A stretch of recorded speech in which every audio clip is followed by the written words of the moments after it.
1594년도 7월 달부터 전염병이 돌아가고 6,000명 정도가 전염병으로 돌아가셨더라고요.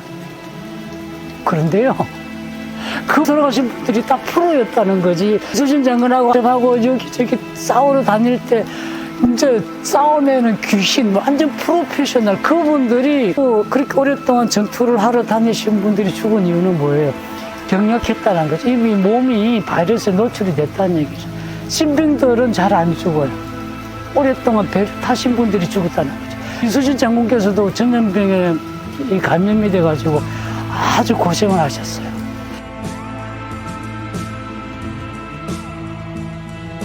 반갑습니다. 여기는 한산도 재성당입니다. 이곳은요, 우리 이수신 장군께서 활을 쏘던 곳, 스트레스를 받거나 힘든 일이 있을 때마다 항상 이곳에 와서 활을 쏘았답니다. 여기서 저 활터까지 거리는 145m랍니다. 우리나라에서 유일하게 바다 건너 표적판이 있는 곳이랍니다. 145m는 유효사거리랍니다. 145m 활이 날아와서 내 몸을 쐈을 때 사실상 가능한 거리인가? 가늠이 되세요? 오늘 평일이고 비가 많이 오는 가을 날씨인데 너무나 많은 관광객들이 이 사당을, 재성당을 찾아주시네요. 제가 임난 현장을 찾아다니면서 느끼는 감정은 딱 하나예요. 우리 후손들이, 우리 선조들이 그렇게 힘들게 지켜낸 이 땅에 임난 전장 현장마다 다니면은 힘껏 정성을 다해서 사당을 만들거나 기념관을 만들거나, 참 우리 후손들 많은 박수를 받을 만합니다. 날씨가 좀 싸늘하네요. 비가 오고. 제가 촬영할 마땅한 곳을 잡아도 워낙 관광객들이 많아서 자리가 많지 않았어요. 그래서 부득이하게 이수신 장군께서 활을 쏘던 이 활터에서 말씀을 한번 드리려고 합니다. 1592년 겨울 되면요, 일본군들이 한양에서 더 이상 먹을 것도 없고 날씨는 춥고 개들이 옷을 대충 입고 왔어요. 잠깐 하고 끝날 줄 알고 그냥 옷도 없고, 아니면은 조선에 가서 조선 놈들 거 뺏어서 써면 되지 이렇게 생각했는데 와보니까 다 불태워버리고 도망가고 입을 옷이 없어. 먹을 것도 없고 죽을 판이야. 명나라도 백제관 전투에서 깨지고 난 뒤에 자기들이 타고 왔던 말이 전염병이들 병이 들어가지고 거의 10,000마리 이상이 다 죽어버렸어. 말도 없어. 걔들도 먹을 거 없어서 맨날 조정에다가 먹을 거 내놔라. 왜냐하면 명나라도 본진이 자기 나라들도 그때 농사가 별로 안 됐어. 전 세계적으로 농사가 별로 안 됐나 봐요. 명나라도 굶어 죽을 판이야. 빨리 가고 싶어. 자기들끼리 강화 협상을 해요. 그때 강화 협상이 되니 많이 하면서 지지부진하게 끌고 있었어요. 그때 전라 자수사, 우수사, 경상 우수사, 원균하고 이혁희하고 이수진 장군께서 협의를 해서 그러지 말고 여기다가 왜 한산도를 잡았게요? 옛날에 한산대첩에서 깨진 와카자카 야스하루가 이곳에서 도망와가지고 여기서 미역 먹고 살았던 곳 아니에요. 이곳이 제가 통영에서 오다 보니까 바다가요, 그 한산대첩이 일어났던 바다가 거울처럼 매끈해요. 파도가 전혀 없어요. 우리나라 판옥선의 특징이 뭡니까? 톤, 회전이잖아. 회전해서 대포를 빵 쏘고 다시 회전해서 대포를 빵 쏘고 정말 완벽한 회전 장수더라고요. 거기서 쭉 들어오다 보니까 이곳이 앞이 막히고 딱 숨겨져 있었어요. 나중에 조정에서는요, 거기 있지 말고 이놈들아 거기 숨어 있지 말고 그저도 바깥에 나가서 저기 부산 앞바다가 보이는 그곳에다가 진을 치고 걔들하고 붙어 저기 숨어 있느냐고 난리를 쳤죠. 뭣도 모르는 놈들이 그런 얘기를 한 거죠. 사실은 이곳이 최적의 장소예요. 들어다 보니까 곳이 해안선이 이렇게 여기 있어서 배들이 여기 최고 많을 때는요, 판옥선이 184척까지 있었어요. 수군이 20,000명까지 최고로 많을 때는 그렇게 있었다니까요. 왜 한산도였겠어요? 여기서 전라 자수정까지 가려면 보름이 걸려요. 우수정까지는 한 달이 걸려요. 한 달. 그렇게 갔다 왔다. 그 시간이 안 됐어요. 왜냐면 갯내량, 그제도하고 통영하고 그 사이 좁은 갯내량을 아시잖아요. 그 갯내량을 경계로 최전방이었어요. 저기 가덕다하고 거제도 저쪽에는 이 왜군들이 어떻게 했냐면은 더 이상 그 조선 수군하고 싸우지 말라. 히데요시가 그 말을 하자마자 곳곳에다가 포대를 만들어 놨어. 조선 수군이 그 가덕도하고 거제도 그 사이에 그쪽으로 쭉 나가려면은 그 포마저 거리 돼요. 포 유효사거리 포가 1km, 2km 나갔으니까 그 정도는 안 되나. 어쨌든 그 근방을 꽉 막고 있어요. 함부로 못 나가. 걔들은 배는 200척을 쌓아놨대. 여기는 180몇 척, 200척 최전방에 여기 자리를 뜰 수가 없어. 그래서 1592년도부터 여기다가 건물을 짓고 배를 건조하기 시작합니다.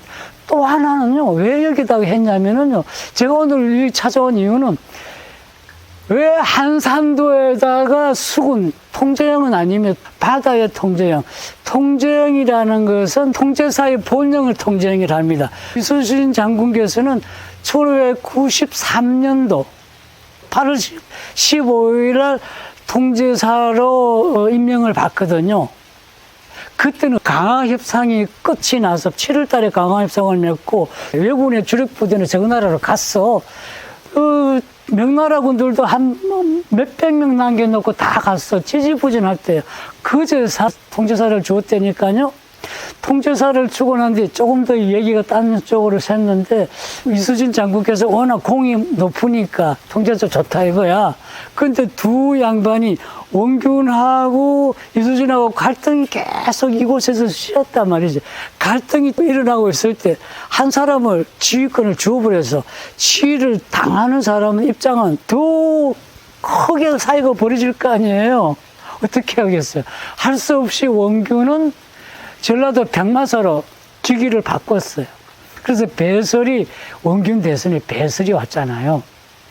두 번째는 왜 이곳을 했냐면 제가 말씀드리고 싶은 것은 판옥선은 나무로 만들었잖아요. 나무는 바이러스, 나무가 썩잖아요.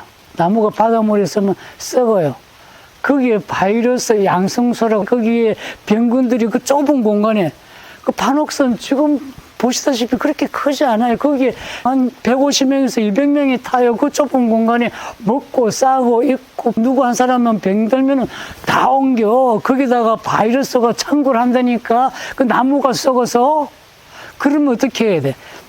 판옥선을 2, 3개월마다 한 번씩 바닷물이 안 닿는 곳으로 올려가지고 거기다 연기를 쏘아가든지 해서 바이러스를 죽여야 돼.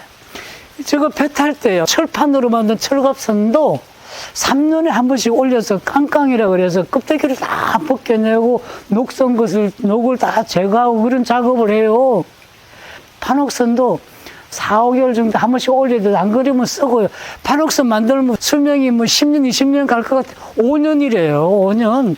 경상 우수영이 판옥선이 100척이 있었는데 뭐 다 불태우고 빵꾸 떼가지고 불에 가라앉히고 한 척만 달랑 끌고 왔다. 쓸만한 거 없었어요. 전라 사주사로 이수진 장군께서 갔을 때 기록상으로는 50척이라고 그랬는데 결국 5척밖에 쓸 게 없었다고요. 다 버리고 다시 만들었다니까. 나무가 썩어버려요. 그래서 이곳은요, 배를 3개월마다 한 번씩 육지로 끌어올리려면은 바닥이 진흙 같으면 안 올라오죠. 바닥이 바위 같으면은 못 올라오죠. 특이하게 제가 자세히 봤어요. 조그마한 돌멩이에다가 모래톱이에요. 모래가 있어요.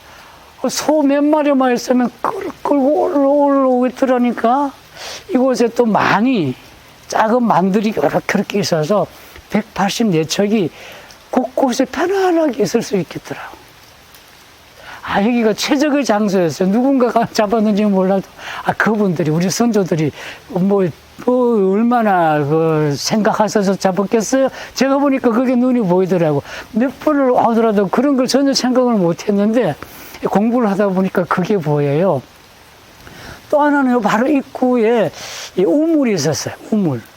이곳은 1593년도부터 통제령이 있던 이곳에서 쓰던 물이다. 우물이 이 한산도에는 지금 한산도 주민이 한 500명 정도 된다는데요. 그 당시 수군의 총병력 수가 2만 명이었다니까 우물이 50개가 있었대요. 지금 거기 써있는 거 보니까 이 우물은 특이하게 짠내가 나지 않고 뭐 그런 얘기 하라는데 어떤 자료에 어떤 논문에 보니까 여기에 10,000명 정도의 수군 중에서 한 5, 6천 명이 전염병으로 다 돌아가시거든, 죽거든요. 그 이유가 우물이었을 수도 있다고 어떤 논문에서 써있더라고요. 환경이 그렇게 10,000명, 20,000명 살 정도의 공간은 아니었다는 얘기죠. 그렇죠. 최고로 인구가 많을 때 20,000명이 여기 있었다니까. 토지는 그렇게 넓지 않은데 어차피 토지도 있고 해서 이곳이 최적의 장소였다. 그 말씀을 드리고 방금 전염병을 말씀드렸잖아요. 저는 원균의 이수신 장군으로부터 물려받은 원균이 여기 와서 폼을 딱 잡고 2만 명에다가 184척의 파록선을 딱 끌고 나갔으면 제대로 붙었겠구나. 그렇지 않았더라고요. 그렇지 않았더라고요. 왜냐면요. 1594년도에 우리나라가 소빙하게 되잖아요. 하필이면 1594년도 7월 달부터 이 섬에, 이 한산도에 전염병이 돌았어요. 전염병이, 제가 그랬잖아요. 파녹스는 바이러스 양성소라고. 전염병 퍼지면 끝나요. 그 좁은 공간에 한 명만 전염병 환자면 전염병이 다 걸리죠. 그렇더라니까. 그때까지요. 1594년도까지 우리 해군이 적군에게 죽은 병사 수는 50명이 채 안 됐어요. 한 150명 정도 부상을 입고, 외국은 벌써 한산도에서만, 한산대첩에서만 9,000명이 죽었는데, 외국은 수만 명이 그때까지 죽었을 거예요. 하지만 그때까지 50명이 채 안 죽었더라니까. 그런데 전염병이 돌아가고 6,000명 정도가 전염병으로 돌아가셨더라고요. 옛날부터요, 수군은 안 오려고 그랬대요. 하다 안 오니까 자식들을 대를 이어서 수군으로 가라. 그만큼 환경이 열악했다는 거예요. 그분들이 그렇게 오랫동안 전투를 하러 다니신 분들이 죽은 이유는 뭐예요? 병약했다는 거죠. 이미 몸이 바이러스에 노출이 됐다는 얘기죠. 신병들은 잘 안 죽어요. 오랫동안 배를 타신 분들이 죽었다는 거죠. 이수진 장군께서도 전염병에 감염이 돼가지고 아주 고생을 하셨어요. 그리고 난 뒤에 저쪽은 아직도 왜군들이 박작박작 하고 있어.